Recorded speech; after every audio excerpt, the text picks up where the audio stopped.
अध्याय 6 के बाद आते हैं हम अध्याय 7 पे। अध्याय 7 में हम 1857 का विद्रोह जानने वाले हैं, किस तरीके से धीमी गति से बढ़ता गया असंतोष और किस प्रकार से ये रिवोल्ट हुआ। धीमी गति से बढ़ता असंतोष।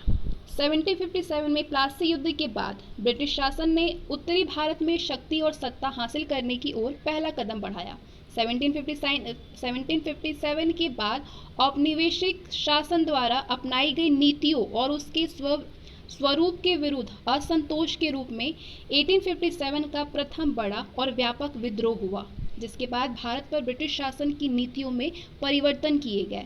ब्रिटिश विस्तारवादी नीतियों, आर्थिक शोषण और विभिन्न वर्षों में प्रशासनिक नवोन्मेष ने भारतीय राज्यों के शासकों, सिपाहियों, जमींदारों, किसानों, व्यापारियों, शिल्पकारों, पंडितों, मौलवियों इत्यादि की स्थिति को प्रतिकूल रूप से प्रभावित किया।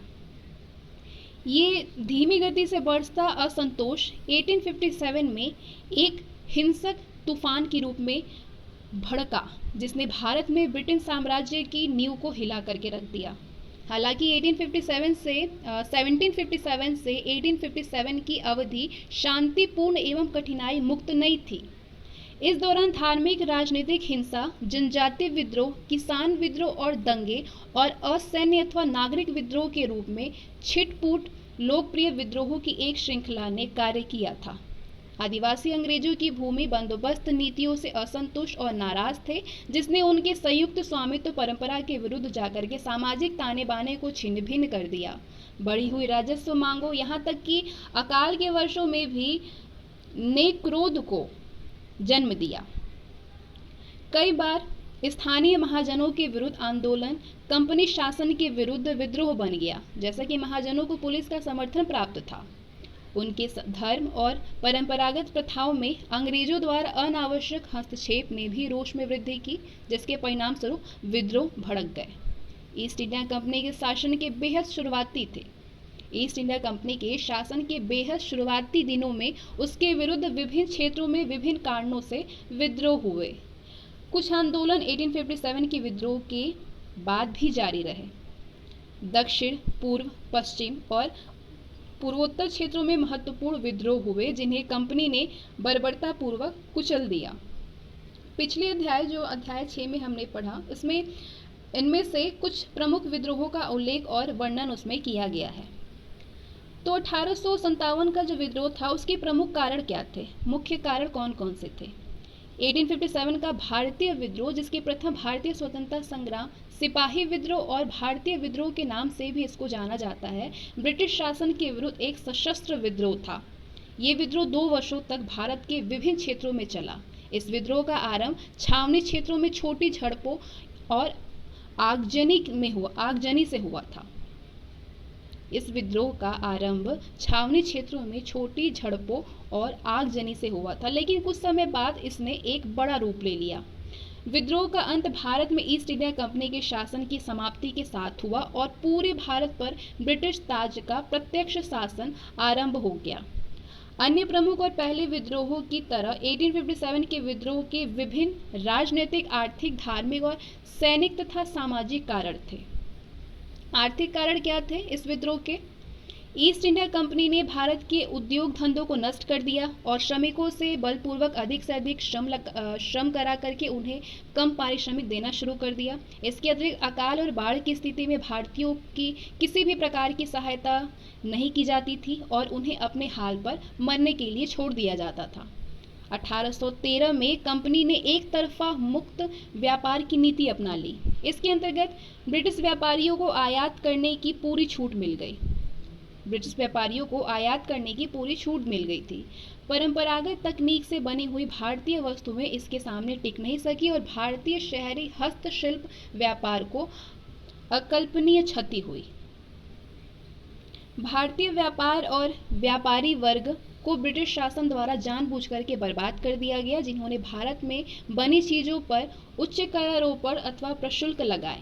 उसी समय ब्रिटेन में बनी वस्तुओं पर निम्न कर लगा करके उन्हें भारत में आयात करके प्रोत्साहित किया गया। 19वीं शताब्दी के मध्य तक भारत से कपास और सिल्क के कपड़ों का निर्यात वस्तु समाप्त हो चुका था। मुक्त व्यापार और ब्रिटेन से आने वाले मशीन निर्मित वस्तुओं के विरुद्ध रक्षात्मक करों को लगाने से इनकार ने भारतीय विनिर्माण क्षेत्रों को समाप्त कर दिया। रेल सेवा के आने के साथ ग्रामीण क्षेत्र के लघु उद्योग भी नष्ट हो गए। रेल सेवा ने ब्रिटिश व्यापारियों को गांवों तक पहुंच दे दी। सर्वाधिक क्षति कपड़ा उद्योग, कपास और रेशम को हुई थी। सर्वाधिक क्षति जो हुई थी वो कपड़ा उद्योग, कपास और रेशम को हुई। 18वीं और 19वीं शताब्दी में ब्रिटेन और यूरोप में आयात कर और उनकी रुकावट के चलते भारतीय निर्यात समाप्त हो गया। पारंपरिक उद्योगों के नष्ट हो जाने और साथ साथ आधुनिक उद्योग का विकास न होने के कारण ये स्थिति अधिक विषम हो गई। कंपनी ने खेतों के सुधार पर बेहद कम खर्च किया और अधिकतर लगान कंपनी के खर्चों को पूरा करने में प्रयोग होता था। ब्रिटिश कानून व्यवस्था के अंतर्गत भूमि हस्तांतरण वैध हो जाने के कारण किसानों को अपनी भूमि से भी हाथ धोना पड़ा था। निम्न वर्गीय कृषकों और मजदूरों की स्थिति को निम्न वर्गीय कृषकों तथा मजदूरों की स्थिति तो दयनीय थी ही, राजाओं और नवाबों तक की आर्थिक स्थिति बदहाल थी। भारत से प्राप्त खनिज संसाधनों और सस्ते श्रम के बल पर अंग्रेजों ने अपने उद्योग धंधों को विकास के चरम पर पहुंचा दिया, जबकि दूसरी ओर भारत में किसी नए उद्योग की स्थापना की बात तो दूर, छोटे छोटे कुटीर उद्योगों को भी समाप्त कर दिया गया। इससे भारत के प्रत्येक वर्ग में अंग्रेज के प्रति अविश्वास की भावना उत्पन्न हुई और वे व्यापक विद्रोह के सूत्रधार बन गए। आर्थिक कारण की बात हो गई, अब जानेंगे राजनीतिक कारण क्या थे। ईस्ट इंडिया कंपनी की प्रभावी नियंत्रण, सहायक संधि और व्यापकता का सिद्धांत जैसी नीतियों ने जन असंतोष एवं विप्लव को बढ़ावा दिया। ईस्ट इंडिया कंपनी की प्रभावी नियंत्रण, सहायक संधि और व्यवगत का सिद्धांत जैसी नीतियों ने जन असंतोष एवं विप्लव को बढ़ावा दिया। वेलेस्ली ने भारतीय राज्यों को अंग्रेजी राजनीतिक परिधि में लाने के लिए सहायक संधि प्रणाली का प्रयोग किया। इस प्रणाली ने भारत में अंग्रेजी साम्राज्य के प्रसार में विशेष भूमिका निभाई और उन्हें भारत का एक विस्तृत क्षेत्र हाथ लगा। इस कारण भारतीय राज्य अपनी स्वतंत्रता खो बैठे। गवर्नर जनरल लॉर्ड डलहौजी के शासनकाल में भारत के कुछ प्रमुख देशी राज्यों जैसे झांसी, उदयपुर, संबलपुर, नागपुर आदि के राजाओं के कोई पुत्र नहीं थे। प्राचीन भारतीय राज्य व्यवस्था के प्रावधानों के तहत योग्य उत्तराधिकारी के चयन के लिए ये राजा अपने मनोनुकूलन किसी बच्चे को गोद ले सकते थे, लेकिन डलहौजी ने गोद लेने की इस प्रथा को अमान्य घोषित कर इन देशी राज्यों को कंपनी के शासनाधिकार में ले लिया था। कंपनी द्वारा शुरू की गई इस नई नीति से सभी राजा असंतुष्ट थे और वे किसी ऐसे अवसर की तलाश में थे जब फिर से अंग्रेजों को दबा करके अपनी रियासत पर अधिकार जमा सके। प्रशासनिक कारण क्या थे? कंपनी प्रशासन में व्याप्त भ्रष्टाचार, विशिष्ट रूप से पुलिस, निम्न अधिकारियों और अधीनस्थ अदालतों में असंतोष का एक प्रमुख कारण था। दरअसल कई इतिहासकारों का मतभेद है कि आज हम जो भ्रष्टाचार भारत में देखते हैं वो कंपनी शासन की देन है। साथ ही भारतीयों की नज़र में ब्रिटिश शासन का चरित्र विदेशी शासन था। अब आगे सामाजिक धार्मिक कारण क्या है इस विद्रोह का? कंपनी के शासन विस्तार के साथ साथ अंग्रेजों ने भारतीयों के साथ अमानुषिक व्यवहार करना प्रारंभ कर दिया था। काले और गोरे का भेद स्पष्ट रूप से उभरने लगा। अंग्रेजों द्वारा भारतीयों को गुलाम समझा जाता था। समाज में अंग्रेजों के प्रति उपेक्षा की भावना बहुत अधिक बढ़ गई थी, क्योंकि उनके रहन सहन, अन्य व्यवहार और उद्योग आविष्कार से भारतीय व्यक्तियों की सामाजिक मान्यताओं में अंतर पड़ता था। अपने सामाजिक जीवन में वे अंग्रेजों का प्रभाव स्वीकार नहीं करना चाहते थे। अंग्रेजों की खुद को श्रेष्ठ और भारतीयों को हीन समझने की भावना ने भारतीयों को क्रांति करने की प्रेरणा प्रदान की। भारत में अंग्रेजों ने ईस्ट इंडिया कंपनी के शासनकाल में भारतीयों पर धार्मिक दृष्टि से भी कुठाराघात किया था। इस काल में योग्यता की जगह धर्म को पद का आधार बनाया गया। कोई भी भारतीय ईसाई धर्म को अपना लेता था, उसकी पदोन्नति कर दी जाती थी, जबकि भारतीय धर्म का अनुपालन करने वालों को सभी प्रकार से अपमानित किया जाता था। इससे भारतीय जनसाधारण के बीच में अंग्रेजों के प्रति धार्मिक असहिष्णुता उत्पन्न हो गई थी।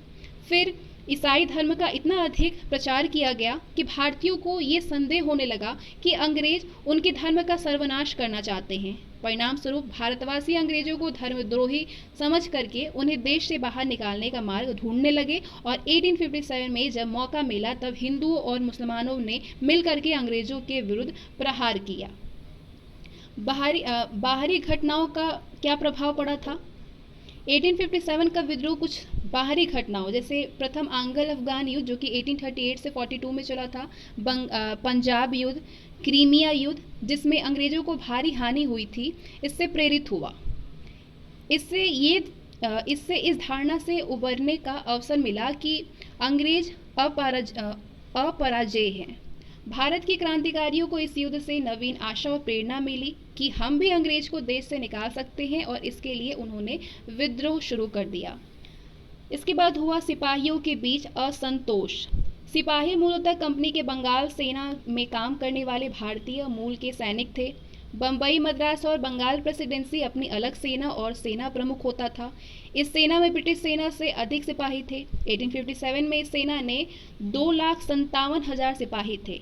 बम्बई और मद्रास प्रेसिडेंसी की सेना में अलग अलग क्षेत्रों के लोग होने के कारण ये सेनाएं विभिन्नता से पूर्ण थी और इनमें किसी एक क्षेत्र के लोगों का प्रभुत्व नहीं था।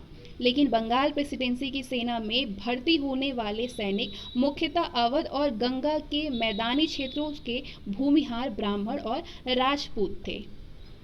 कंपनी के प्रारंभिक वर्षों में बंगाल सेना में जातिगत विशेषाधिकारों और रीति रिवाजों को महत्व दिया जाता था, लेकिन 1840 के बाद कलकत्ता के आधुनिकता पसंद सरकार आने के बाद सिपाहियों में अपनी जाति खोने की आशंका बढ़ गई। सेना में सिपाहियों को जाति और धर्म से संबंधित चिन्ह पहनने से मना कर दिया गया। 1856 में एक आदेश के अंतर्गत सभी नए भर्ती सिपाहियों को विदेश में कुछ समय के लिए काम करना अनिवार्य कर दिया गया। सिपाही धीरे धीरे सैन्य जीवन के विभिन्न पहलुओं से असंतुष्ट हो चुके थे। सेना का वेतन कम था। भारतीय सैनिकों का वेतन मात्र 7 रुपये प्रति माह था। अवध और पंजाब जीतने के बाद सिपाहियों का भत्ता भी समाप्त कर दिया था। एनफील्ड बंदूक के बारे में फैली अफवाहों ने सिपाहियों की आशंका को अधिक बढ़ा दिया कि कंपनी उनकी धर्म और जाति परिवर्तन करना चाहती है। अंततः ब्रिटिश भारतीय सेना में विद्रोह हो। बंगाल में 1764 में, वेल्लोर में 1806, बैरकपुर 1825, अफगान युद्ध के दौरान का एक लंबा इतिहासकार है, जिसमें से ये कुछ हैं। अफवाहें क्या थी? इस समय एक अफवाह फैली थी कि कंपनी का शासन 1757 में प्लासी के युद्ध से प्रारंभ हुआ था और 1857 में 100 वर्षों के बाद समाप्त हो जाएगा। चपातियां और कमल के फूल भारत के अनेक भागों में वितरित होने लगे। ये आने वाले विद्रोह के लक्षण थे। विद्रोह का प्रारंभ और विस्तार। आगे हम विद्रोह का शुरुआत कैसे और उसके पूरे विस्तार को हम जानेंगे। विद्रोह की चिंगारी कैसे पनपी? आटे में हड्डियों के चूर्ण की मिलावट और एनफील्ड बंदूकों के लाए जाने की खबरों ने सरकार के साथ सिपाहियों के मनमुटाव को बढ़ा दिया। नई एनफील्ड बंदूक भरने के लिए कारतूस को दांतों से काट करके खोलना पड़ता था और उसमें भरे हुए जो बारूद थे उसको बंदूक की नली में भर करके कारतूस को डालना पड़ता था। कारतूस के बाहरी आवरण में चर्बी होती थी जो कि उसे सीलन से बचाती थी। सिपाहियों के बीच अफवाह फैल चुकी थी कि कारतूस में लगी हुई चर्बी सूअर और गाय के मांस से बनाई जाती है। ये हिंदू और मुसलमान सिपाहियों की धार्मिक भावनाओं के विरुद्ध था। गाय हिंदुओं के लिए पवित्र थी जबकि सूअर की हत्या मुसलमानों के लिए वर्जित था। चर्बी वाले कारतूसों ने सेना में असंतोष के नए कारणों को पैदा नहीं किया, बल्कि चर्बी वाले कारतूसों ने सेना में असंतोष के नए कारण को ही पैदा नहीं किया, बल्कि धीमी गति से बढ़ते असंतोष को खुल करके बाहर आने का अवसर प्रदान किया। सबसे पहले बैरकपुर छावनी में मंगल पांडे ने 29 मार्च 1857 को ऐसे कारतूस के प्रयोग का विरोध किया। उसने काफी उत्पात मचाया। 8 अप्रैल 1857 को उसे फांसी दे दी गई। 6 मई को सैनिकों ने फिर से विरोध किया। अब कंपनी ने भारतीय सैनिकों का रुख देखते हुए उन्हें शस्त्रास्त्र जब्त करना आरंभ कर दिया। सैनिकों को सजा दी जाने लगी और उन्हें बड़ी संख्या में कैद किया जाने लगा। अंत में 10 मई 1857 को सैनिकों ने व्यापक स्तर पर विरोध कर विद्रोह की घोषणा कर दी और क्रांति की शुरुआत की। तो किस प्रकार से हुई क्रांति की शुरुआत? 1857 की क्रांति का सूत्रपात बैरकपुर छावनी के स्वतंत्रता प्रेमी सैनिक मंगल पांडे ने किया था। 29 मार्च 1857 को नए कारतूसों के प्रयोग के विरुद्ध मंगल पांडे ने आवाज उठाई। ध्यातव्य है कि अंग्रेजी सरकार ने भारतीय सेना के उपयोग के लिए जिन नए कारतूसों को उपलब्ध कराया था उनमें सूअर और गाय की चर्बी का प्रयोग किया गया था। छावनी के भीतर मंगल पांडे को पकड़ने के लिए जो अंग्रेज अधिकारी आगे बढ़े उसे मौत के घाट उतार दिया गया। 8 अप्रैल 1857 को मंगल पांडे को फांसी की सजा दी गई। उसे दी गई फांसी की सजा की खबर सुनकर के संपूर्ण भारत में क्रांति का माहौल स्थापित हो गया। 6 मई 1857 को भारतीय सैनिकों ने फिर से नए कारतूसों के प्रयोग का विरोध किया। विरोध करने वाले सैनिकों को 10 वर्षों की कैद की सजा मिली। सैनिकों से हथियार छीन लिए गए। हथियार छीने जाने को मेरठ में पुरुषों के साथ साथ महिलाओं ने भी अपमान का विषय समझा। ऐसी स्थिति में सैनिकों के लिए अंग्रेजों से बदला लेना परम कर्तव्य हो गया। मेरठ के सैनिकों ने 10 मई 1857 को ही जेल खानों को तोड़ना, भारतीय सैनिकों को मुक्त करना और अंग्रेजों को मारना शुरू कर दिया। मेरठ में मिली सफलता से उत्साहित सैनिक दिल्ली की ओर बढ़े। दिल्ली आकर के क्रांतिकारी सैनिकों ने कर्नल रिपले की हत्या कर दी और दिल्ली पर अपना अधिकार जमा लिया। इसी समय अलीगढ़, इटावा, आजमगढ़, गोरखपुर, बुलंदशहर आदि में भी स्वतंत्रता की घोषणा की जा चुकी थी। सांकेतिक मुखिया अथवा प्रमुख के रूप में बहादुर शाह जफर का चुनाव। दिल्ली में स्थानीय इन्फेंट्री विद्रोहियों में शामिल हो गई और उन्होंने राजनीतिक एजेंट साइमन फेजर सहित अपने यूरोपीय अधिकारी की हत्या कर दी और शहर पर कब्जा कर लिया। लेफ्टिनेंट विलोबी, जो दिल्ली में पत्रिका के इंचार्ज थे, इसने कुछ हद तक विद्रोहियों का मुकाबला किया लेकिन जल्द ही धराशायी हो गए। वृद्ध और शक्तिहीन बहादुर शाह जफर को भारत का शासक घोषित किया गया। जल्द ही दिल्ली इस महान क्रांति का केंद्र बन गई और बहादुर शाह इसके प्रतीक बन गए। देश के नेतृत्व के लिए अंतिम मुगल शासक का स्वाभाविक उत्थान इस तथ्य की पुष्टि करता है कि मुगल वंश का लंबा शासन भारत की राजनीतिक एकता का परंपरागत प्रतीक अथवा चिन्ह बन गया था। इस एकमात्र कार्य से सिपाहियों ने सिपाही विद्रोह को क्रांतिकारी युद्ध में तब्दील कर दिया, जबकि सभी भारतीय रजवाड़ों के शासकों ने, जिन्होंने विद्रोह में भाग लिया, जल्द ही मुगल शासक के प्रति अपनी निष्ठा की घोषणा की। ये भी महत्वपूर्ण है कि विद्रोही राजनीतिक रूप से प्रोत्साहित और प्रेरित थे। वैसे तो धर्म एक कारक था। विद्रोहियों का व्यापक दृष्टिकोण धार्मिक पहचान से प्रभावित नहीं था, बल्कि इस बात की अवधारणा से प्रभावित था कि अंग्रेजी शासन उनका साझा शत्रु है। बहादुर शाह जफर ने शुरुआती हिचकिचाहट के बाद भारत के सभी प्रमुखों और शासकों को पत्र लिखा और उन्हें ब्रिटिश शासन से लड़ने और प्रतिस्थापित करने के लिए भारतीय राज्य का एक परिसंघ संगठित करने के लिए प्रेरित किया। समस्त बंगाल सेना ने जल्द ही विद्रोह का आवाज बुलंद की, जो तेजी से फैल गया। अवध, रोहेलखंड, दोआब, बुंदेलखंड, मध्य भारत, बिहार का अधिकांश भाग और पूर्वीय पंजाब ने ब्रिटिश शासन की जड़ें हिला दी। विद्रोह में लोगों की सहभागिता क्या थी? किस प्रकार से सहभागिता थी? सिपाहियों के विद्रोह को आम लोगों का समर्थन मिला, विशेष रूप से उत्तर पश्चिमी प्रांत और अवध का। उन्हें लंबे समय से एकत्रित असंतोष की अभिव्यक्ति का अवसर मिल गया और उन्होंने ब्रिटिश शासन के विरुद्ध विद्रोह की अभिव्यक्ति के लिए एक साथ आवाज बुलंद किया। विद्रोह में किसानों, दस्तकारों, दुकानदारों, दिहाड़ी मजदूरों, जमींदारों, धार्मिक भिक्षुओं, पुजारियों और लोक अधिकारियों की व्यापक सहभागिता रही, जिसने इसे शक्ति देने के साथ साथ लोकप्रिय विद्रोह का भी रूप प्रदान किया। यहाँ पे किसान और छोटे जमींदारों ने अपने असंतोष को अभिव्यक्ति देने के लिए महाजनों और जमींदारों पर हमले किए, जिन्होंने उन्हें उनकी जमीन से बेदखल कर दिया था। उन्होंने महाजनों के लेखों और ऋण संबंधी अभिलेखों को नष्ट करने के लिए विरोध का लाभ उठाया। उन्होंने ब्रिटिश शासन द्वारा स्थापित न्यायालयों, राजस्व कार्यालय यानी तहसील और राजस्व अभिलेख तथा पुलिस स्टेशनों पर भी हमले किए। एक आकलन के अनुसार अवध में अंग्रेजों के खिलाफ लड़ने वाले लगभग 1,50,000 मेल थे, पुरुष थे और 1 लाख से अधिक आम नागरिक थे। दिल्ली पर कब्जा करने के 1 महीने के भीतर विद्रोह देश के विभिन्न भागों में फैल गया। विद्रोह के प्रमुख केंद्र और आगे हम जानेंगे विद्रोह के प्रमुख केंद्र कौन कौन से थे और नेतृत्वकर्ता कौन कौन थे। वैसे तो 1857 के विद्रोह का नेतृत्व दिल्ली के सम्राट बहादुर शाह जफर कर रहे थे, लेकिन ये नेतृत्व औपचारिक और नाम मात्र था। विद्रोह का वास्तविक नेतृत्व जनरल बख्त खां के हाथों में था, जो कि बरेली के सैन्य विद्रोह के अगुआ थे और बाद में अपने सैन्य साथियों के साथ दिल्ली पहुंचे थे। बख्त खां के नेतृत्व वाले दल के प्रमुख रूप से 10 सदस्य थे, जिनमें से सेना के 6 और 4 नागरिक विभाग से थे।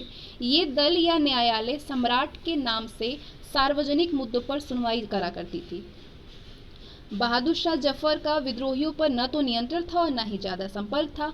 बहादुर शाह का दुर्बल व्यक्तित्व, वृद्धावस्था और नेतृत्व अक्षमता विद्रोहियों को योग्य नेतृत्व देने में सक्षम नहीं था। कानपुर में अंतिम पेशवा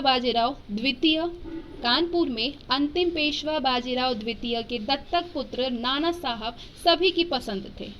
उन्हें कंपनी ने उपाधि और महल दोनों से वंचित कर दिया था। कंपनी ने पूना से निष्कासित कर कानपुर में रहने पर बाध्य कर दिया था नाना साहब को। विद्रोह के बाद नाना साहब ने स्वयं को पेशवा घोषित कर दिया और स्वयं को भारत के सम्राट बहादुर शाह के गवर्नर के रूप में मान्यता दी। 27 जून 1857 को सर ह्यू विल्हर ने कानपुर में आत्मसमर्पण कर दिया। लखनऊ में विद्रोह का नेतृत्व बेगम हजरत महल ने किया। यहाँ 4 जून 1857 को प्रारंभ हुए विद्रोह में सभी की सहानुभूति बेगम के साथ थी। बेगम हजरत महल के पुत्र बिरजीज कादिर को लखनऊ का नवाब घोषित कर दिया गया और समानांतर सरकार की स्थापना की गई। इसमें हिंदुओं और मुसलमानों की समान भागीदारी थी। यहाँ के अंग्रेज रेजिडेंट हेनरी लॉरेंस ने अपने कुछ वफादार सैनिकों के साथ ब्रिटिश रेजिडेंसी में प्रश्रय लिया, लेकिन विद्रोहियों ने रेजिडेंसी पर आक्रमण किया और हेनरी लॉरेंस को मौत के घाट उतार दिया। इसके बाद ब्रिगेडियर इंग्लिश के विद्रोहियों का बहादुरी पूर्वक प्रतिरोध किया। बाद में सर जेम्स आउटरम और सर हेनरी हैवलॉक ने लखनऊ को जीतने का यथासंभव प्रयास किया, पर वे सफल नहीं हो सके। अंततः नए British commander in chief sir Colin Campbell ने गोरखा रेजिमेंट की सहायता से मार्च 1858 में नगर पर अधिकार प्राप्त करने में सफलता पाई। मार्च 1858 तक लखनऊ पूरी तरह से अंग्रेजों के नियंत्रण में आ गया। फिर भी कुछ स्थानों पर छीट-फूट विद्रोह की घटनाएं होती रही। रोहिलखंड के पूर्व शासक के उत्तराधिकारी खान बहादुर ने स्वयं को बरेली का सम्राट घोषित कर दिया। कंपनी द्वारा निर्धारित की गई पेंशन से असंतुष्ट होकर के अपने 40,000 सैनिकों की सहायता से खान बहादुर ने लंबे समय तक विद्रोह का झंडा बुलंद रखा। बिहार में एक छोटी रियासत जगदीशपुर के जमींदार कुंवर सिंह ने यहाँ विद्रोह का नेतृत्व किया। बिहार में इस 70 वर्षीय बहादुर जमींदार ने दानापुर से आरा पहुंचने पर सैनिकों को सुदृढ़ नेतृत्व प्रदान किया और ब्रिटिश शासन को कड़ी चुनौती दी। फैजाबाद के मौलवी अहमद उल्लाह 1857 के विद्रोह के एक अन्य प्रमुख नेतृत्वकर्ता थे। वे मूलतः मद्रास के निवासी थे। बाद में वो फैजाबाद आ गए थे और 1857 विद्रोह के अंतर्गत जब अवध में विद्रोह हुआ तब मौलवी अहमद उल्लाह ने विद्रोहियों को एक सक्षम नेतृत्व प्रदान किया। लेकिन 1857 के विद्रोह में इन सभी नेतृत्वकर्ताओं में सबसे प्रमुख नाम झांसी की रानी लक्ष्मीबाई का था, जिसने झांसी में सैनिकों को ऐतिहासिक नेतृत्व प्रदान किया। झांसी के शासक राजा गंगाधर राव की मृत्यु के बाद लॉर्ड डलहौजी ने शासन के दत्तक पुत्र को झांसी का राजा मानने से इनकार कर दिया था। व्यवगत के सिद्धांत के आधार पर झांसी को कंपनी के साम्राज्य में मिला लिया। तदोपरांत गंगाधर राव की विधवा महारानी लक्ष्मीबाई ने मैं अपनी झांसी नहीं दूंगी का नारा बुलंद करते हुए विद्रोह का मोर्चा संभाला। कानपुर के पतनोपरांत नाना साहब के दक्ष सहायक तात्या टोपे ने झांसी पहुंचने पर लक्ष्मीबाई ने तात्या टोपे के साथ में मिलकर के अंग्रेजों के विरुद्ध विद्रोह शुरू कर दिया। तात्या टोपे और रानी लक्ष्मीबाई की सम्मिलित सेनाओं ने ग्वालियर की ओर प्रस्थान किया, जहां कुछ अन्य भारतीय सैनिक उनकी सेना में आकर के मिल गए। ग्वालियर के शासक सिंधिया ने अंग्रेजों का समर्थन करने का निश्चय किया और आगरा में शरण ली। कानपुर में नाना साहब ने स्वयं को पेशवा घोषित कर दिया और दक्षिण में अभियान करने की योजना बनाई। जून 1858 तक ग्वालियर पुनः अंग्रेजों के नियंत्रण में आ गया। आम लोगों द्वारा किया गया बलिदान अकथनीय और अकल्पनीय था। इस संदर्भ में शाहमल बागपत उत्तर प्रदेश के बड़ौत परगना में एक ग्रामीण का नाम बेहद उल्लेखनीय है। उसने ब्रिटिश सत्ता के विरुद्ध विद्रोह के लिए लोगों को प्रेरित करने के लिए रात में गांव-गांव जाकर के 84 गांवों के मुखियाओं और किसानों को संगठित किया। उसके लोगों ने सरकारी भवनों पर कब्जा कर लिया, नदियों पर बने पुलों को ध्वस्त कर दिया और सड़कों को तोड़ दिया। आंशिक रूप से सरकारी कार्यबलों को क्षेत्र में आने से रोक दिया। शाहमल ने दिल्ली में विद्रोहियों को सामान की आपूर्ति की और ब्रिटिश मुख्यालय तथा मेरठ के बीच सभी आधिकारिक संचार को ठप कर दिया। उसने यमुना नदी पर सिंचाई विभाग के बंगले में अपना मुख्यालय बनाया और वहां से अपने अभियान कार्य का पर्यवेक्षण और नियंत्रण किया। बंगले को विवादों को सुलझाने और न्याय प्रदान करने के लिए न्याय घर के रूप में तब्दील कर दिया गया। उसने थोड़े समय में आश्चर्यजनक रूप से सूचना की एक प्रभावी तंत्र की भी गठन की और क्षेत्र के लोगों ने महसूस किया कि ब्रिटिश शासन समाप्त हो गया और स्वशासन स्थापित हो गया। दुर्भाग्यवश जुलाई 1857 में शाहमल को एक अंग्रेज अधिकारी डनलप द्वारा मार डाला गया। ये आरोप लगाया गया कि शाहमल के शरीर के कई टुकड़े किए गए और लोगों को भयभीत करने के लिए 21 जुलाई 1857 को उसके सिर को सार्वजनिक रूप से लटका दिया गया। 1857 का विद्रोह लगभग एक साल के अधिक समय तक विभिन्न स्थानों पर चला और जुलाई 1858 तक पूर्णतः शांत हो गया। विद्रोह का दमन किस प्रकार से हुआ? क्रांति के राष्ट्रव्यापी स्वरूप और भारतीयों में अंग्रेजी सरकार के प्रति बढ़ते आक्रोश को देख करके अंग्रेजी सरकार घबरा गई। क्रांति की विभीषिका को देखते हुए अंग्रेजी सरकार ने निर्ममता पूर्वक दमन की नीति अपनाई। तत्कालीन वायसराय लॉर्ड कैनिंग ने बाहर से अंग्रेजी सेनाएं मंगवाई। जनरल नील के नेतृत्व वाली सेना ने बनारस और इलाहाबाद में क्रांति को जिस प्रकार से कुचला वो पूर्णतः अमानवीय था। क्रांतिकारियों को छोड़ जनसाधारण का कत्ल किया गया, गांवों को लूटा गया और निर्दोषों को भी फांसी की सजा दी गई। कमांडर इन चीफ जनरल एंसन ने रेजिमेंटों को आदेश देकर के फिरोजपुर, जालंधर, फुलवर, अंबाला आदि में निर्ममता के साथ लोगों की हत्या करवाई। सैनिक नियमों का उल्लंघन कर कैदी सिपाहियों में से अनेक को तोप के मुंह पर लगा करके उड़ा दिया गया। पंजाब में सिपाहियों को घेर करके जिंदा जला दिया गया। अंग्रेजों ने सैनिक केवल अपनी सैन्य शक्ति के सहारे ही क्रांति का दमन नहीं किया, बल्कि उन्होंने प्रलोभन देकर के बहादुर शाह को गिरफ्तार करवा लिया, उसके पुत्रों की हत्या करवा दी, सिखों और मद्रासी सैनिकों को अपने पक्ष में कर लिया।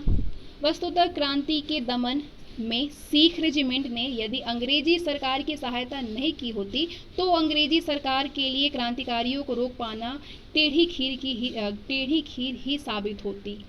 क्रांति के दमन में अंग्रेजों को इसलिए भी सहायता मिली कि विभिन्न क्षेत्रों में अलग अलग समय में क्रांति ने जोर पकड़ा था।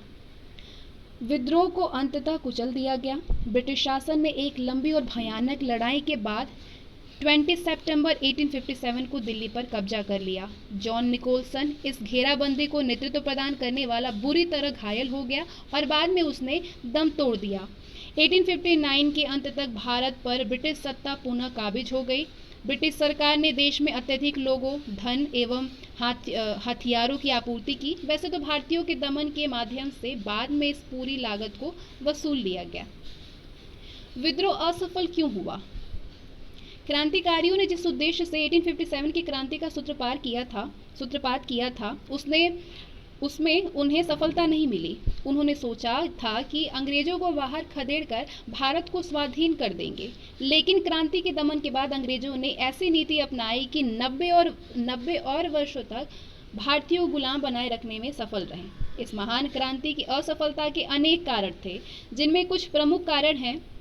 विद्रोह में सभी वर्गों का शामिल ना होना, कुछ वर्गों ने विद्रोह में सहभागिता नहीं की थी, वस्तुतः इसके विरुद्ध कार्य किया था। बड़े जमींदारों और तालुकदारों ने इसमें भाग नहीं लिया। महाजनों और व्यापारियों ने विद्रोहियों का पूरी तरह से शोषण किया था, अतः ब्रिटिश संरक्षण में वे अधिक सुरक्षित थे। आधुनिक शिक्षित भारतीयों ने इस विद्रोह को पीछे लौटाने के तौर पर देखा। शिक्षित भारतीयों ने इस विद्रोह को पीछे लौटने के तौर पर देखा और उनका मानना था कि ब्रिटिश शासन भारत को आधुनिकता की ओर ले जाएगा। अधिकतर भारतीय शासकों के विद्रोह में शामिल होने से मना कर दिया था और प्रायः ब्रिटिश शासन की सक्रिय मदद की। पटियाला के शासक, सिंध और अन्य सिख सरदार, कश्मीर के महाराजा, ग्वालियर के सिंधिया और इंदौर के होलकर विद्रोह में शामिल नहीं हुए थे। अधिकतर दक्षिण भारत इससे अधिक प्रभावित नहीं हुआ। एक आकलन के अनुसार कुल क्षेत्र का 1/4 और कुल जनसंख्या का 1/10 से अधिक भाग प्रभावित नहीं हुआ था। और क्या कारण थे? एक असंगठित एवं एकबद्ध विचारधारा का अभाव था। विद्रोहियों को औपनिवेशिक शासक की स्पष्ट समझ नहीं थी और न ही उनके पास भविष्योन्मुखी कार्यक्रम, एक सुसंगत विचारधारा, एक राजनीतिक परिदृश्य या एक सामाजिक विकल्प ही था। विद्रोही अलग अलग समस्याओं और वर्तमान राजनीति की अवधारणाओं सहित विविध पहलुओं का प्रतिनिधित्व करते थे। भारतीयों के बीच एकता का भाव भारतीय इतिहास के इस चरण का शायद उपेक्षित नहीं किया जा सकता था। भारत में अभी भी आधुनिक राष्ट्रवाद के बारे में लोग अनभिज्ञ थे। 1857 के विद्रोह ने भारतीय लोगों को साथ लाने में एक महत्वपूर्ण भूमिका निभाई और एक देश से संबद्ध होने की चेतना जागृत की। अन्य कारण की बात करें तो निश्चित समय की प्रतीक्षा न करना। 1857 की क्रांति देशव्यापी शुरुआत के लिए 31 मई 1857 का दिन निर्धारित किया गया था। एक ही दिन क्रांति शुरू होने पर उसका व्यापक प्रभाव होता, लेकिन सैनिकों ने आक्रोश में आकर के निश्चित समय से पहले ही 10 मई 1857 को ही विद्रोह कर दिया। सैनिकों की इस कार्यवाही के कारण क्रांति की योजना अधूरी रह गई। निश्चित समय का पालन नहीं होने के कारण देश के विभिन्न क्षेत्रों में क्रांति की शुरुआत अलग अलग दिनों में हुई। इससे अंग्रेजों को क्रांतिकारियों का दमन करने में काफी सहायता हुई। अनेक स्थानों पर तो 31 मई की प्रतीक्षा कर रहे सैनिकों के हथियार छीन लिए गए। यदि सभी क्षेत्रों में क्रांति का सूत्रपात एक साथ हुआ होता तो तस्वीर कुछ और ही होती।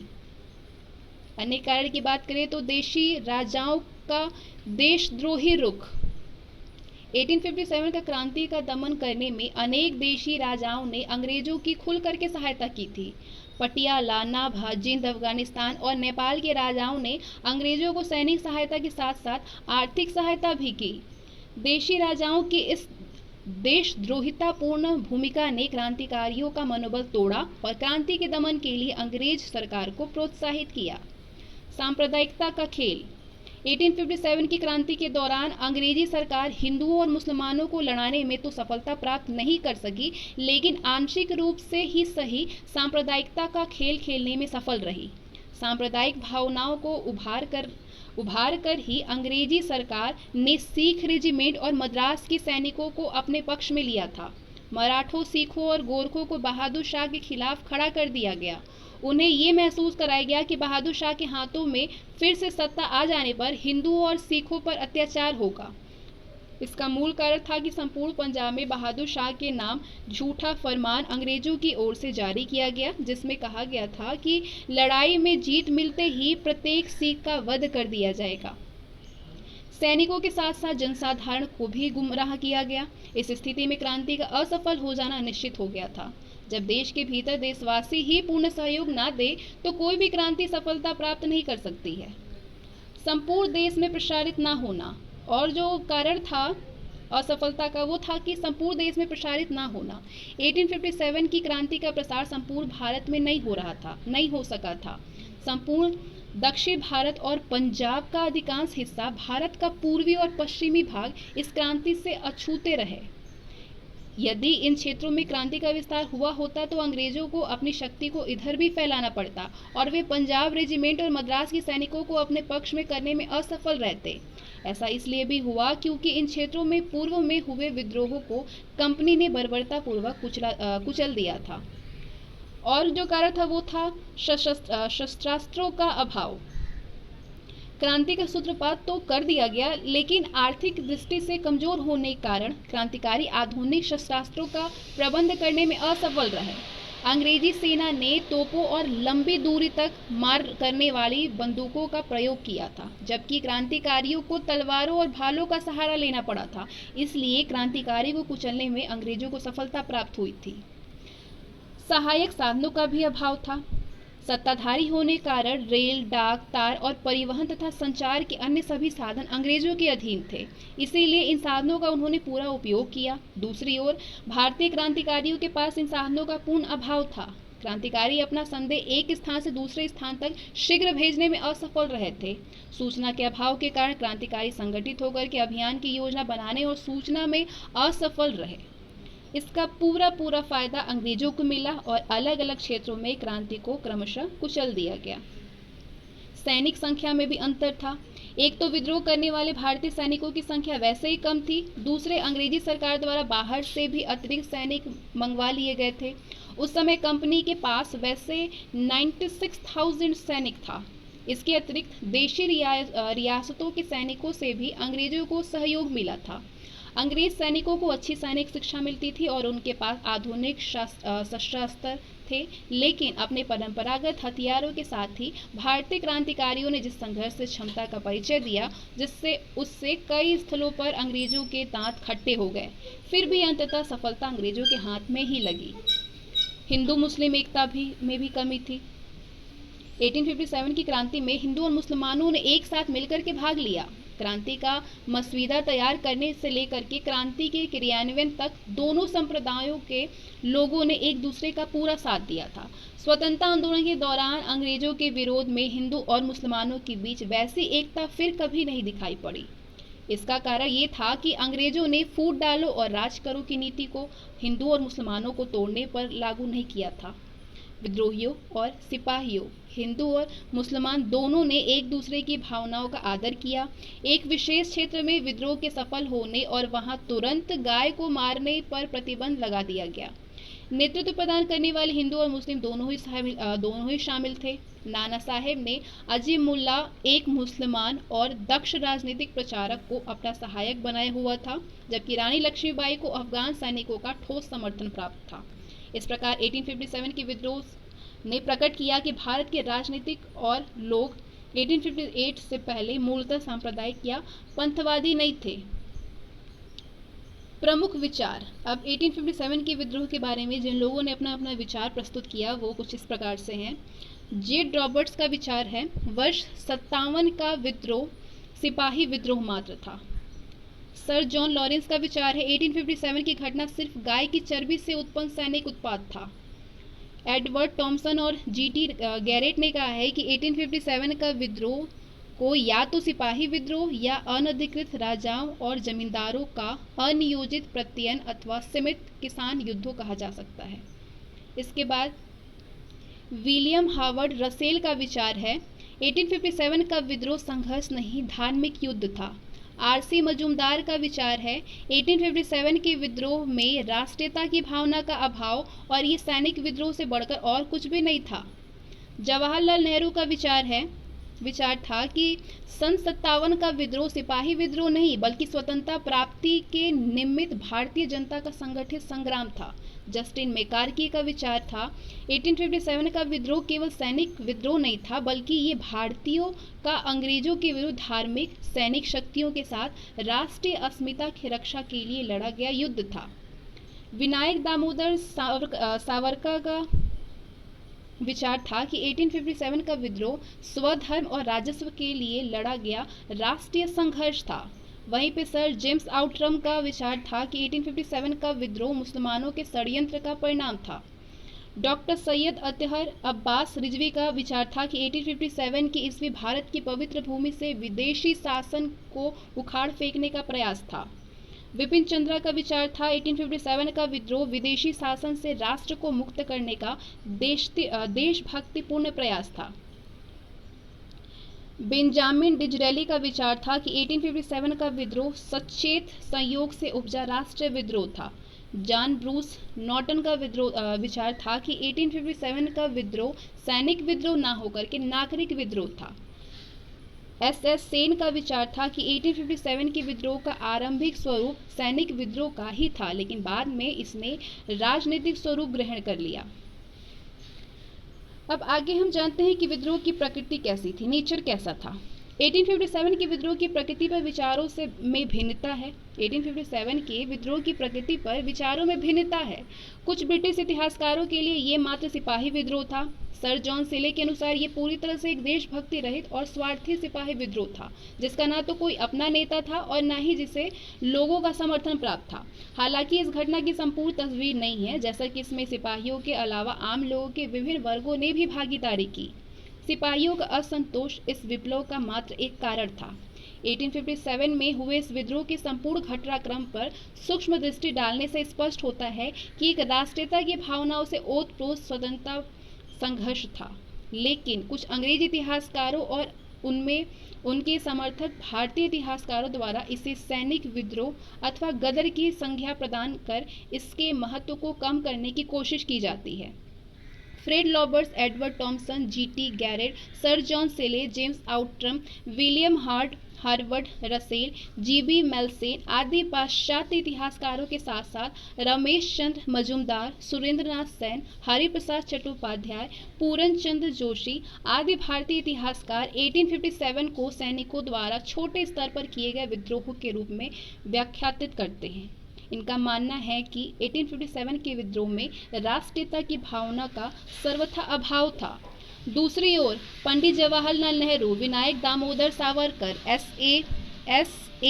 Rizvi, Benjamin Disraeli, justice McCarthy, John Bruce Norton, Bipin Chandra आदि जैसे इतिहासकार 1857 के विद्रोह को भारतीय स्वाधीनता के संग्राम के प्रथम संघर्ष की संज्ञा दी है। इनका मानना है कि 1857 का आंदोलन जनजीवन के संप्रीत भारत से विदेशी अतातियों को निकालने के उद्देश्य से संबद्ध और एक संगठित और सुनियोजित कार्यक्रम था। 1857 का संग्राम यदि सैनिक विद्रोह मात्र था तो उसमें सिर्फ सैनिकों ने ही भाग क्यों नहीं लिया। मेरठ से उसकी उठी क्रांति की लहर ने 2 दिनों के भीतर ही दिल्ली को भी अपनी चपेट में ले लिया। वस्तुतः विद्रोह में ग्रामीण और शहरी जनता शामिल थी। हाँ, क्रांति की शुरुआत सैनिकों ने की थी। 1857 के विप्लव ने क्रुद्ध सिपाहियों के साथ साथ अंग्रेजों के अत्याचार से क्षुब्ध जनसाधारण ने भी सक्रिय रूप से भाग लिया था। इसलिए इसे मात्र सैनिक विद्रोह की संज्ञा देना युक्ति संगत नहीं है। डॉक्टर के दत्ता 1857 विद्रोह को एक अवसर के तौर पर समझते हैं, जिसका कुछ असंतुष्ट राजाओं एवं भूमिपतियों ने लाभ उठाया, जिनके हित नवीन राजनीतिक व्यवस्था से प्रभावित हुए थे। इस कारक ने इसे कुछ क्षेत्रों में लोकप्रिय विद्रोह का संदर्भ प्रदान किया। ये विद्रोह कभी भी स्वरूप में सभी भारतीयों का विद्रोह नहीं था, लेकिन ये स्थानीय, सीमित और क्षीण रूप से संगठित था। इस आंदोलन में विद्रोहियों के विभिन्न वर्गों के बीच संशक्ति और उद्देश्य की एकता का भाव था। 20वीं शताब्दी के प्रारंभ में वीडी सावरकर ने अपनी पुस्तक भारतीय स्वतंत्रता का प्रथम युद्ध में 1857 के विद्रोह की राष्ट्रीय स्वतंत्रता के सुनियोजित युद्ध के रूप में व्याख्या की। Doctor SN. सेन ने अपनी पुस्तक 1857 में विद्रोह को धर्म के लिए युद्ध के तौर पर शुरू होना माना, जिसका अंत स्वतंत्रता के युद्ध के रूप में हुआ। Doctor RC. मजूमदार ने इसे न तो प्रथम और न ही राष्ट्रीय विप्लव माना और न ही स्वतंत्रता का युद्ध, जैसा कि देश का एक बड़ा हिस्सा इससे अप्रभावित रहा और लोगों के कई वर्गों ने इस विद्रोह में भाग नहीं लिया। मार्क्सवादी इतिहासकारों के अनुसार 1857 का विद्रोह विदेशी और सामंतवादी व्यवस्था के विरुद्ध सैनिक किसान का संयुक्त लोकतांत्रिक संघर्ष था। हालांकि ये मत जांच के प्रकाश में कहीं ठहर नहीं पाता, जैसा कि विद्रोह के नेता स्वयं सामंती पृष्ठभूमि के थे। 1857 के विद्रोह को वर्गीकृत करना आसान नहीं है, जबकि कोई भी एल.ई.आर. रिस जैसे विचारों, जिन्होंने माना कि ये कट्टर धर्मवादियों द्वारा ईसाइयत के विरुद्ध युद्ध था, या टी.आर. होम्स, जिन्होंने इसे सभ्यता एवं पाशविकता के मध्य संघर्ष के रूप में देखा, जैसे विचारों को सिरे से नकार सकता है। वैसे तो कोई भी अभी तक इसे स्वतंत्रता के युद्ध के दौर पर स्वीकार नहीं कर सका है। इसने राष्ट्रवाद और साम्राज्यवाद विरोधी भावनाओं और बीजारोपण किया, लेकिन एकल राष्ट्रीयता और राष्ट्रवादिता की अवधारणा 1857 के विद्रोह की देन नहीं थी। कहा जाता है कि 1857 का विद्रोह ब्रिटिश शासन को उखाड़ फेंकने का भारतीयों का प्रथम महान प्रयास और संघर्ष था। स्वतंत्रता की भावनाओं को उद्वेलित हिंदू और मुसलमान दोनों संप्रदायों का सम्मिलित होकर के विदेशियों को अपने देश से निकालने का पहला प्रयास 1857 में ही हुआ था। इसलिए 1857 की क्रांति को भारतीय स्वातंत्र्य संग्राम का प्रथम उद्घोष कहना सर्वथा युक्तिसंगत है। इसलिए इसने ब्रिटिश शासन के प्रति स्थानीय विरोध की परंपरा को स्थापित किया, जिसने आधुनिक राष्ट्रीय आंदोलन के लिए मार्ग प्रशस्त किया। यहाँ तक कि इस विचार को कुछ इतिहासकारों ने संदेह के घेरे में खड़ा किया, जिनका मानना था कि 1857 के पहले की विद्रोह भी विदेशी शासन को उखाड़ फेंकने के लिए समान रूप से गंभीर था, लेकिन उन्हें 1857 की विद्रोह जैसा समर्थन नहीं मिला। हालांकि एसबी चौधरी ने पाया कि विद्रोह 1857 का विदेशी शक्ति को चुनौती देने के लिए विभिन्न वर्गों के लोगों का पहला संयुक्त प्रयास था। विद्रोह का परिणाम क्या हुआ? 1857 की विद्रोह की असफलता के बावजूद इसने भारत में ब्रिटिश प्रशासन को गहरा आघात पहुंचाया। विद्रोह के बाद ब्रिटिश शासन की संरचना और नीतियों में भारी फेरबदल किया गया। 1857 के विद्रोह के बाद पहला मुख्य परिवर्तन ये था कि भारत का शासन 1858 अधिनियम के द्वारा ईस्ट इंडिया कंपनी से ब्रिटिश क्राउन के पास चला गया। अब भारत के लिए राजकीय सचिव यानी सेक्रेटरी ऑफ स्टेट, जिससे एक परिषद द्वारा सहयोग प्राप्त होगा, भारत में शासन के लिए जिम्मेदार था। पहले ये अधिकार कंपनी के निदेशकों के पास होता था। दूसरा मुख्य परिवर्तन सेना में किया गया। भविष्य में भारतीय सिपाहियों द्वारा कोई भी विद्रोह न हो, इसके लिए कई कदम उठाए गए। इसके अंतर्गत यूरोपीय जवानों की सख्त संख्या बढ़ा दी गई और बंगाल की सेना में 2 भारतीय सिपाहियों पर, 1 यूरोपीय, बम्बई और मद्रास की सेनाओं में 5 भारतीय सिपाहियों पर 2 यूरोपियों को नियुक्त किया गया। यूरोपीय फौजों की प्रमुख भौगोलिक और सैन्य स्थितियों में रखा गया। सेना की प्रमुख शाखाओं जैसे तोपखानों को केवल यूरोपीय हाथों में सौंपा गया। सेना के भारतीय वर्ग का संगठन फूट डालो राज करो की नीति पर आधारित था। जवानों में राष्ट्रीय भावना ना जागे, इसलिए जाति, समुदाय और क्षेत्र के आधार पर रेजिमेंटों की स्थापना हुई। फूट डालो और शासन करो की नीति सामान्य जनता में भी लागू किया गया। चूंकि अंग्रेजों ने यह सोचा कि विद्रोह का षड्यंत्र मुसलमानों द्वारा रचा गया था, इसलिए इन्हें कठोर दंड दिए गए और उनके साथ में लोक नियुक्तियों और कई अन्य क्षेत्रों में भेदभाव किया गया। इस नीति को बाद में उलट दिया गया और मुसलमानों के लिए एक विलंबित प्रशासन की शुरुआत हुई। 19वीं सदी के अंत में मुसलमानों को हिंदुओं से बेहतर सुविधा देने की योजना बनाई गई, जिससे कि भारतीयों में भेदभाव उत्पन्न करके आंदोलन को कमजोर किया गया। इन नीतियों ने भारतीय स्वतंत्रता संग्राम में समस्याएं पैदा की और सांप्रदायिकता के विकास में योगदान किया। ब्रिटेन की महारानी की उद्घोषणा के अनुसार रियासतों के प्रति ब्रिटिश नीतियों में परिवर्तन किया गया। विलय में पूर्व नीति को छोड़कर के शासकों को उत्तराधिकारी चुनने का अवसर मिला। ये उन देशी शासकों को उपहार स्वरूप मिला जो कि विद्रोह के समय अंग्रेजों के साथ थे। हालांकि भारतीय शासकों का ये अधिकार ये निश्चित क्षेत्रों में पूरी तरह से ब्रिटिश अधिकार के अधीनस्थ कर दिया गया और उनको सुविधा आश्रितों पर परिवर्तित कर दिया गया था। ब्रिटिश शासन ने भारत में लोगों के सामाजिक रीतियों और धार्मिक प्रथाओं को सम्मान देने का निर्णय किया। अंग्रेजों ने भारतीय लोगों को विश्वास दिलाया कि आगे क्षेत्रीय विस्तार नहीं होगा। अंग्रेजों ने भूपतियों, जमींदारों और राजकुमारों के संरक्षण की नीतियां बनाई ताकि अपनी स्थिति को इस देश में अधिक मजबूत बना सके। दरअसल 1857 के विद्रोह ने ब्रिटिश शासन के वास्तविक प्रतिक्रियावादी स्वभाव को धरातल पर ला दिया था। अधिकतर भारतीयों को यह एहसास हो गया कि भारत में ब्रिटिश शासन वास्तविक रूप से जन विरोधी था और ये निश्चित रूप से दमनकारी और उनके देश हित का विरोधी था। भूमि के लिए निर्धारित लगान और समय की गारंटी के लिए एक नवीन कृषि नीति प्रस्तुत की गई। इस नीति ने किसान को बोझिल भूमि बंदोबस्त और राज्य की अत्यधिक कर मांग से मुक्ति प्रदान की। स्थानीय सरकारों को करारोपण की कुछ मदों को सौंप करके वित्तीय व्यवस्था को भी विकेंद्रित किया गया। विद्रोह के बाद वैसे तो अंग्रेजों ने अपने शासन का विस्तार नहीं किया, लेकिन ब्रिटिश शासन द्वारा आर्थिक शोषण के एक नए युग का सूत्रपात हुआ। अंग्रेजों ने शिक्षित मध्य वर्ग का विरोध करने और भूमिपतियों तथा राजकुमारों का समर्थन करने की नीति अपनाई। दीर्घकाल में ये नया ब्रिटिश दृष्टिकोण उसके साम्राज्य के लिए घातक सिद्ध हुआ, जैसा कि इस कारण शिक्षित मध्य वर्ग में कुंठा की भावना बलवती हुई और इसके परिणाम स्वरूप जल्द ही आधुनिक राष्ट्रवाद की भावना का जन्म हुआ। सेना विलय योजना 1861 ने कंपनी के यूरोपीय सैनिकों अथवा सेना को क्राउन के अधीन कर दिया। इसके अलावा भारत में यूरोपियन सेना को समय समय पर इंग्लैंड दौरे के माध्यम से बेहतर किया गया, जिसे लिंक्ड बटालियन योजना के नाम से भी जाना जाता है। जबकि भारत में यूरोपीय सेना के विस्तार में वृद्धि की गई, भारतीय सेना को घटा करके आधा कर दिया गया। सभी भारतीय आर्टिलरी इकाइयों, कुछ परिवर्तीय बटालियनों को छोड़कर को समाप्त कर दिया गया। सेना और तोपखाना विभागों में सभी पदों को यूरोपियों के लिए आरक्षित कर लिया गया। 20वीं शताब्दी के प्रथम दशक तक कोई भी भारतीय सैनिक किंग कमीशन के लिए योग्य होने के बारे में सोच भी नहीं सकता था और एक नए भर्ती अंग्रेज अफसर को वायसराय कमीशन के माध्यम से भर्ती भारतीय अधिकारी से श्रेष्ठ माना जाता था। 1857 की क्रांति के बाद अंग्रेजी सरकार ने ऐसे शिक्षा पद्धति को लागू किए जाने को प्रोत्साहित किया जिससे भारतीय अपने धर्म और संस्कृति को भूल जाएं और पाश्चात्य संस्कृति की ओर आकृष्ट हों। पाश्चात्य देशों के वैचारिक आंदोलन से भारत के लोगों को नई प्रेरणा मिली और वे लाभान्वित भी हुए, पर उन देशों की आडंबरपूर्ण जीवन पद्धति से भारतीयों का चरित्र बल भी समाप्त होने लगा। भारत के लोगों के साथ ऐसा होना अंग्रेजों के लिए सुखदायक था।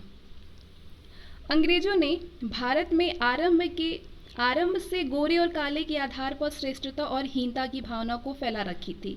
1857 की क्रांति के बाद तो प्रत्येक अंग्रेज भारतीयों से सावधान और अलग थलग रहने लगा। अंग्रेजों को ऐसा महसूस होने लगा कि भारतीयों से दूरी बनाए रखना ही उनके हित में है, क्योंकि नज़दीक आने से भारतीय अंग्रेजों के भेदों को जान लेंगे और उन्हें परेशान करने लगेंगे। क्रांति के दौरान अंग्रेज सतर्क हो गए और उस सतर्कता को उन्होंने लगभग हमेशा बनाए रखा। यहाँ पे श्वेत क्रांति यानी वाइट म्यूटिनिटी के बारे में कुछ है जो कि बहुत ज़्यादा इम्पोर्टेंट है, जिसको अलग से बताई गई है। शक्ति हस्तांतरण के संदर्भ में ब्रिटिश ईस्ट इंडिया कंपनी से ब्रिटिश क्राउन को कंपनी के अधीन नियोजित यूरोपियन सैनिकों के एक वर्ग ने विद्रोह कर दिया। इस विद्रोह को वाइट म्यूटिनिटी का नाम दिया गया, इस विद्रोह को, यानी श्वेत विद्रोह, जिसके उत्पन्न होने के कई कारण थे। 1861 से पूर्व भारत में दो पृथक सैन्य बल थे जो कि ब्रिटिश शासन के अधीन संचालित किए जाते थे।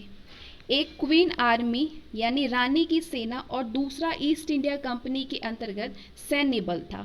कंपनी के अधीन सैनिकों को भत्ते, एक ऐसा अतिरिक्त भुगतान जिसे भारत से बाहर होने वाले अभियानों में जानने के लिए दिया जाता था, उसका भुगतान किया जाता था। लेकिन क्वीन आर्मी के अंतर्गत सैनिकों को ये नहीं दिया जाता था। शक्ति हस्तांतरण के बाद ये भत्ता बंद कर लिया गया था। शक्ति हस्तांतरण को लेकर के कानून की लॉर्ड कैनिंग द्वारा वैधानिक व्याख्या ने भी प्रभावित यूरोपीय सैनिकों को भड़काया। व्हाइट म्यूटिनिटी को भारत में पहले से दयनीय ब्रिटिश स्थिति के लिए एक शक्तिशाली खतरे के रूप में देखा गया, जिससे भारत में अभी भी उत्तेजित लोगों के बीच नवीन विद्रोह प्रेरित हो सकता था। यूरोपीय सेनाओं की मांग में बोनस को सूचीबद्ध करना या उन्हें दायित्व मुक्त करना शामिल था। अंततः सैनिकों की मांग को स्वीकार कर लिया गया और उन्होंने घर वापस जाने का विकल्प चुना। 1857 की क्रांति के परिणाम भारतीयों के पक्ष में भी रहे। भारतीयों के पक्ष में जो सकारात्मक परिणाम सामने आए थे वो था आत्मबल में वृद्धि हुई थी। 1857 की क्रांति अपने लक्ष्य को तत्काल प्राप्त करने में असमर्थ रहा, लेकिन इस क्रांति ने भारतीयों को आत्मबल में वृद्धि की और उनकी सुषुप्त चेतना को स्वतंत्रता की प्राप्ति के लिए जागृत किया। अब भारतीयों में स्वतंत्रता प्राप्ति की भावना बलवती हो गई और उन्होंने स्वतंत्रता प्राप्ति को अपने जीवन का एकमात्र लक्ष्य बना लिया। इस समय से एक जागृत भारत का अभ्युदय हुआ और क्या क्या परिणाम निकले। राजनीतिक जागृति भी हुई। लंबी पराधीनता और शासकों को अपराजय मानने की धारणा ने भारतीयों में आलस्य भर दिया था। पराधीनता को भारतीयों ने अपनी नियति मान लिया था। लेकिन 1857 की क्रांति ने भारतीयों के शीतित रक्त को फिर से खौला दिया। क्रांति के बाद भारतीयों को ऐसा महसूस हुआ कि जोर लगाने पर स्वशासन की प्राप्ति आसानी से हो सकती है। और क्या क्या परिणाम निकला? संगठन की प्रेरणा निकली, संगठन की प्रेरणा आई। वैसे तो 1857 की क्रांति को संगठित स्वरूप प्रदान की पूर्ण कोशिश की गई थी, लेकिन संचार व्यवस्था और सूचना प्रौद्योगिकी के अभाव के कारण मनोवांछित सफलता प्राप्त नहीं हो सकी थी। व्यापक संगठन के अभाव के कारण ही क्रांति को कुचल दिया गया था। इसलिए इस क्रांति से आगे के क्रांतिकारियों को व्यापक संगठन की प्रेरणा प्राप्त हुई। 1857 की क्रांति से प्रेरणा पाकर के ही आगे के वर्षों में अनेक क्रांतिकारी आंदोलन का संचालन संभव हो सका। इसके साथ ही एकता की प्रेरणा भी हुई। 1857 की सफलता का कारण संपूर्ण भारतवासियों में एकता का अभाव भी था। सिख और दक्षिण भारतीय क्रांति के विरुद्ध थे और अनेक देसी रियासतों के शासकों ने अंग्रेजों की सहायता की थी। जिन क्षेत्रों में क्रांति का सूत्रपात हुआ, वहां भी सभी वर्गों ने मिलकर के अंग्रेजों का विरोध नहीं किया। एकता ही राष्ट्रीयता का मूल मंत्र है। इस तथ्य की ओर भारतीयों का ध्यान क्रांति के असफल हो जाने के बाद गया। अब उन्होंने ऐसा महसूस किया कि एक साथ चल करके ही आगे बढ़ा जा सकता है और लक्ष्य की प्राप्ति में सफलता प्राप्त की जा सकती है। स्वतंत्रता आंदोलन को नई दृष्टि मिली। 1857 की क्रांति का जिस निर्ममता के साथ में अंग्रेज सरकार ने दमन किया था, उससे उसका असली चेहरा भारतीयों के सामने उजागर हुआ। अंग्रेजों ने क्रूरतापूर्ण व्यवहार को देखने के बाद भारतवासियों ने अंग्रेजों को देश से बाहर निकालने का संकल्प लिया।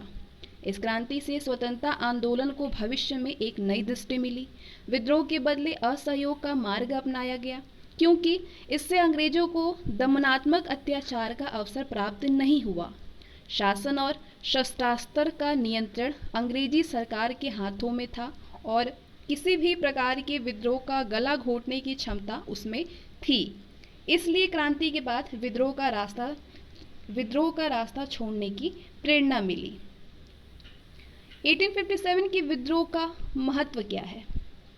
महत्व की बात करें तो ब्रिटिश शासन के लिए 1857 का विद्रोह बेहद उपयोगी साबित हुआ। इसने कंपनी के प्रशासन और इसकी सेना में शोचनीय कमी को उजागर किया, जिसमें उन्होंने तुरंत सुधार किया। कंपनी के शासन प्रशासन के ये दोष विश्व के सम्मुख कभी भी उजागर नहीं हो पाते यदि विद्रोह नहीं होता तो। भारतीयों के लिए 1857 के विद्रोह ने स्वतंत्रता संघर्ष के पद को बेहद प्रभावित किया। ये लोगों और सिपाहियों की शिकायतों को सबके सामने लेकर के आया, जो कि वस्तुतः सही थी। हालांकि इससे ये भी सिद्ध हुआ कि ब्रिटिश सेना के अत्याधुनिक हथियारों के सम्मुख भारतीयों के हथियार परंपरागत थे और वे ब्रिटिश शासन के सामने टिक नहीं सकते थे। इसके अलावा दोनों ओर से हुई नृशंस हिंसा ने भारतीय बुद्धिजीवियों को आघात पहुंचाया, जो कि स्वतंत्रता के लिए संघर्ष में हिंसा से दूर रहने में विश्वास करते थे। शिक्षित मध्य वर्ग, जो एक तेजी से बढ़ता वर्ग था, उसने हिंसा में विश्वास नहीं किया और एक व्यवस्थापक तरीके से प्रमुखता दी। लेकिन 1857 के विद्रोह ने ब्रिटिश शासन के विरुद्ध स्थानीय प्रतिरोध की परंपरा को स्थापित किया, जिसने स्वतंत्रता के राष्ट्रीय संघर्ष के मार्ग में सहायता प्रदान की। अब आगे इसके कुछ सारांश है जो कि एक नज़र में देख लीजिए, जो कि बहुत ही ज़्यादा इम्पोर्टेंट होगा। एक लाइन में, विद्रोह उपनिवेशवादी नीतियों एवं शोषण का परिणाम। आर्थिक कारण क्या था?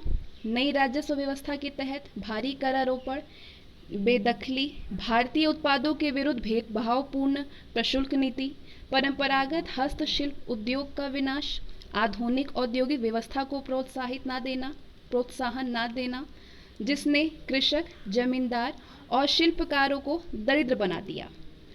विद्रोह के राजनीतिक कारण की बात करें तो लॉर्ड डलहौजी की साम्राज्यवादी नीतियां, ब्रिटिश शासन का विदेशीपन, दोषपूर्ण न्याय व्यवस्था और प्रशासकीय भ्रष्टाचार, मुगल सम्राट से निंदनीय व्यवहार। प्रशासनिक कारण जो थे वो था अंग्रेजों की शासन अंग्रेजों की शासन पद्धति से भारतीयों का असंतुष्ट होना, परंपरागत भारतीय शासन पद्धति की समाप्ति, उच्च पदों पर केवल अंग्रेजों की नियुक्ति और अंग्रेजों को सरकारी भाषा बनाना। सामाजिक और धार्मिक कारण क्या क्या थे? अंग्रेजों में प्रजातीय भेदभाव और श्रेष्ठता की भावना, ईसाई मिशनरियों को प्रोत्साहन, विभिन्न सामाजिक सुधार कार्यक्रम और नए नियमों का निर्माण। सैनिक कारण की बात करें तो सैनिकों के वेतन और भत्ते में आर्थिक असमानता और भेदभाव, उनका मनोवैज्ञानिक एवं धार्मिक उत्पीड़न था। तत्कालीन कारण जो थे वो था चर्बी युक्त कारतूसों का प्रयोग। विद्रोह का केंद्र और नेता कौन कौन थे? विद्रोह का जो केंद्र था वो दिल्ली था, जहाँ के नेता जनरल बख्त खां थे। कानपुर में जो केंद्र था उसके नेता नाना साहब थे। लखनऊ के नेता बेगम हजरत महल थी। बरेली जो विद्रोह का केंद्र बना था उसमें नेता थे खान बहादुर। बिहार में कुंवर सिंह थे। फैजाबाद में मौलवी अहमद उल्ला थे। झांसी में रानी लक्ष्मीबाई, इलाहाबाद में लियाकत अली, ग्वालियर में नेता थे तात्या टोपे। गोरखपुर में जो नेता बने विद्रोह के वो गजाधर सिंह थे। फर्रुखाबाद में नवाब तफजल हुसैन, सुल्तानपुर में शहीद हसन, संबलपुर में सुरेंद्र साई, हरियाणा में राव तुलाराम, मथुरा में देवी सिंह। मेरठ के नेता जो बने वो थे कदम सिंह। सागर में शेख रमाजान, गढ़मंडला में शंकर सा और राजा ठाकुर प्रसाद, रायपुर में नारायण सिंह, मंदसौर में शहजादा हुमायूं, फिरोज शाह। और अंग्रेज जनरल जो थे हर केंद्र में जहाँ पे विद्रोह हुआ, दिल्ली में थे lieutenant Willoughby, John Nicholson, lieutenant Hudson. Kanpur में sir Hugh Wheeler, Colin Campbell. Lucknow में Henry Lawrence, brigadier Inglis, Henry Havelock, James Outram, sir Colin Campbell. Jhansi में सर ह्यू रोज था और बनारस में कर्नल जेम्स नील था गवर्नर जनरल। असफलता के क्या क्या कारण थे? सीमित क्षेत्र एवं सीमित जनाधार था। भारतीय रजवाड़े एवं कुछ अन्य वर्गों का अंग्रेजों को महत्वपूर्ण सहयोग। अंग्रेजों की तुलना में विद्रोहियों के बहुत कम संसाधन थे। अत्यल्प योग्य नेतृत्व और सामंजस्य का अभाव था असफलता का कारण। एकीकृत विचारधारा और राजनीतिक चेतना की कमी थी। प्रकृति कैसी थी? 1857 का विप्लव वैसे तो सफल नहीं हो सका, लेकिन उसने लोगों में राष्ट्रीयता की भावना के बीज बोए और इस क्रांति के दूरगामी परिणाम हुए। प्रभाव क्या क्या पड़ा? ताज के अधीन प्रशासन, कंपनी शासन का उन्मूलन, ब्रिटिश साम्राज्य की नई भारतीय नीति, सेना का पुनर्गठन हुआ, जातीय भेदभाव में वृद्धि हुई। और इसके साथ ही हमारे जो इकाई 3 है वो समाप्त होते हैं। दोनों अध्याय कंप्लीट हो गए। इससे पहले वाला जो वीडियो आपको मिला उसमें आपको 6 अध्याय मिला और ये 7 अध्याय था। तो मिलते हैं नेक्स्ट वीडियो में। वीडियो को लाइक और शेयर करिए, चैनल पर नए हैं तो सब्सक्राइब करके बेल आइकन को प्रेस कर दीजिए।